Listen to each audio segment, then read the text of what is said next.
I'm going to show you how to link an Excel file into your Word document. So I'll just hit the return key and move to a blank line. Then I'll go to the Insert tab and go to Object.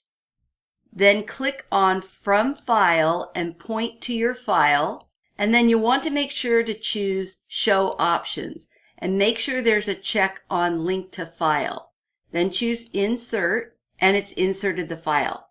Now if you'd like to change a value, just double click on the table and it will open up the Excel workbook. Then go to that sheet. I'll change this value from 3,500 to 2,500. Then you can exit out and save your changes. I'll go back to the Word document and notice a change has not been updated.